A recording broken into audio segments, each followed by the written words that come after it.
तिहेरी हत्याकांडाने बोरामणी गाव हादरले. संपत्तीच्या वादातून दीराकडून वहिनी व 2 मुलांची निर्घृण हत्या. दक्षिण सोलापूर तालुक्यातील बोरामणी गावात घडलेल्या तिहेरी हत्याकांडाने संपूर्ण जिल्हा हादरला आहे. संपत्तीच्या वादातूनच ही धक्कादायक घटना घडल्याची प्राथमिक माहिती समोर आली आहे.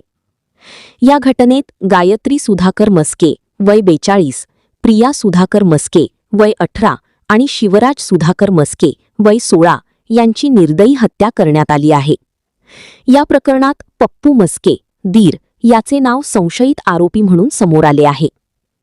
मिळालेल्या माहितीनुसार मध्यरात्रीच्या सुमारास आरोपीने हातात तलवार घेऊन सामायिक गच्चीवर झोपलेल्या तिघांवर हल्ला चढवला. सर्वप्रथम गायत्री मस्के यांच्यावर वार करण्यात आले. आईला वाचवण्यासाठी पुढे आलेल्या प्रिया आणि शिवराज यांच्यावरही आरोपीने निर्दयीपणे हल्ला केला. गंभीर जखमी अवस्थेत शिवराज खाली पळाला, मात्र आरोपीने त्याचा पाठलाग करून त्यालाही ठार केले. घटनेनंतर आई व मुलगी गच्चीवर तर मुलगा घराच्या खाली मृतावस्थेत आढळून आला. घटनास्थळावरून रक्ताने माखलेली तलवार पोलिसांनी जप्त केली आहे. घटनेची माहिती मिळताच तालुका पोलीस, गुन्हे शाखा व फॉरेन्सिक पथक तात्काळ घटनास्थळी दाखल झाले.